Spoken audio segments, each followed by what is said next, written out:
Dear listener, draw near.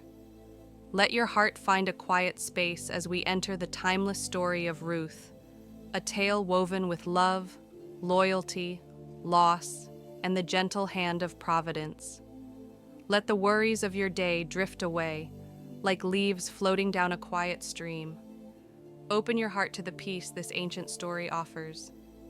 Breathe in deeply, and as you exhale, gently release any tension you've been carrying.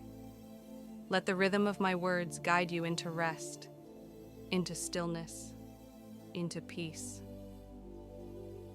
Picture, if you will, the land of Moab, rolling hills, once lush, now touched by famine. The golden grain that used to dance in the breeze now lies still and brittle.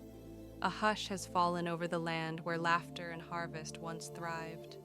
It's in this solemn time that we meet Naomi, a woman from Bethlehem. She came to Moab with her husband, Elimelech, and their 2 sons, Mahlon and Chilion, hoping to escape the grip of famine. Now, feel the weight of Naomi's sorrow. Her journey has brought her to this foreign place, but her heart is broken. Her husband has passed, her sons too. She is left with a quiet grief, alone in a land that is not her own. Can you sense it? The deep ache, the hollowness, the echo of loss within her heart. And now she prepares to return home to Bethlehem. The famine has lifted. There's a whisper of hope on the wind. But with her are her daughters-in-law, Orpah and Ruth, each at a crossroads. Will they stay, or will they journey with Naomi? Listen closely to Naomi's voice, soft, loving, yet full of sorrow, as she speaks. Go back, each of you, to your mother's home. May the Lord show you kindness, as you have shown kindness to your husbands and to me. May he grant you rest and peace in the home of a new husband. Tears fall gently, a bittersweet moment of love and goodbye. Orpah, with a heavy heart, kisses Naomi and returns to her people. It's a tender farewell, a quiet surrender. But Ruth, oh dear Ruth, her heart holds something different. When Naomi, weary and worn, urges her to leave as well, Ruth doesn't turn away. She doesn't let go. Her voice, steady and full of love, rises in that sacred silence. Don't urge me to leave you, she says, or to turn back from you. Where you go, I will go. Where you stay, I will stay. Your people will be my people, and your God, my God. Where you die, I will die, and there I will be buried. May the Lord deal with me, be it ever so severely, if anything but death separates you and me. Pause a moment. Let those words sink in.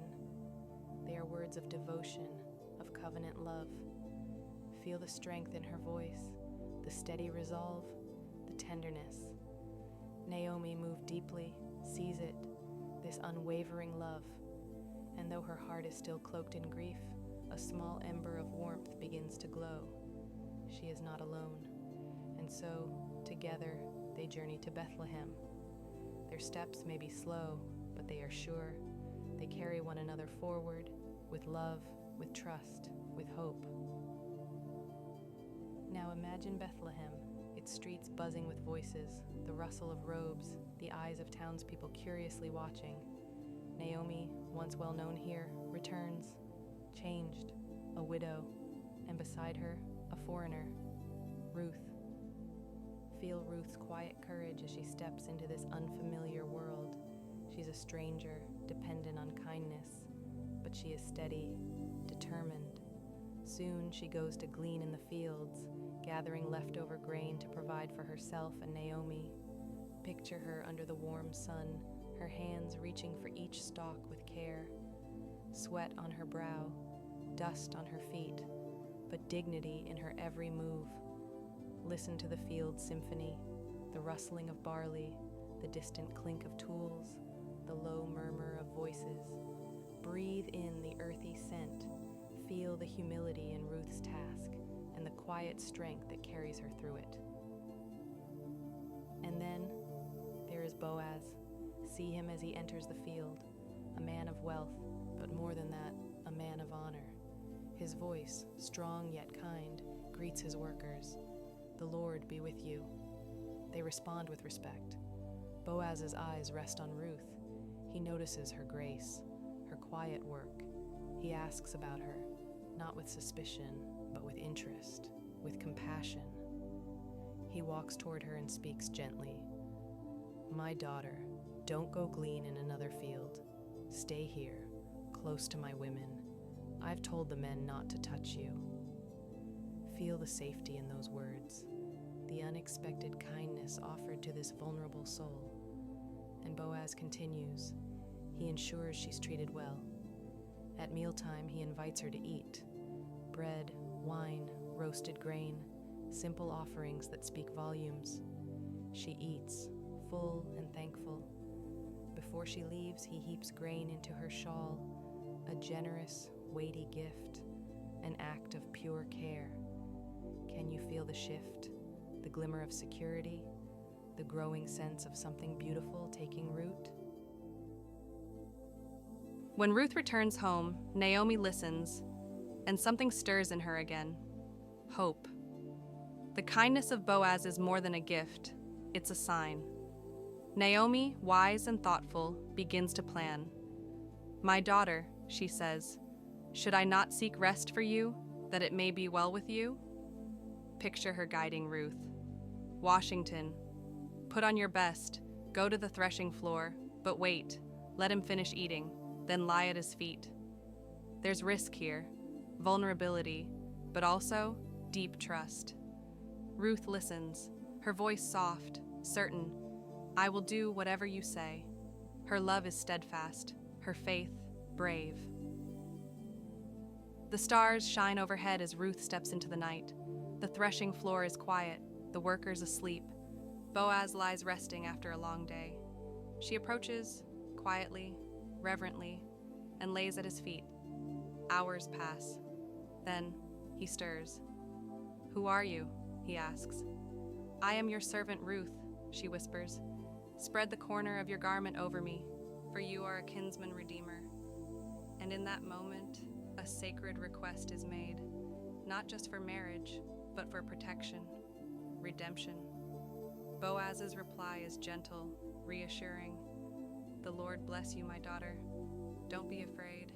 I will do all that you ask." His voice wraps her in peace. He explains, there is one nearer in line, but if that man won't redeem her, Boaz will. He makes a vow, right there, beneath the night sky. And so, they rest, not just from the labors of the day, but in the shelter of a promise. Morning comes. The gate of the town is alive with chatter. Boaz is there, ready to act. He calls the kinsman redeemer, presents the land, but then gently reveals Ruth comes with it. The man hesitates and steps back. And so, Boaz steps forward. He declares, for all to hear, "I have bought from Naomi all that belonged to Elimelech, Kilion, and Mahlon. I have also acquired Ruth the Moabitess as my wife." Cheers rise. The elders bless them. May the Lord make Ruth like Rachel and Leah, who together built up the house of Israel. And with that, a new chapter begins. In time, Ruth and Boaz have a son, Obed. He brings joy to Naomi's heart, laughter to her days. The women say Naomi has a son, and Obed becomes the grandfather of King David. And so, the story of Ruth, a foreigner, a widow, a faithful friend, becomes woven into the very lineage of Christ.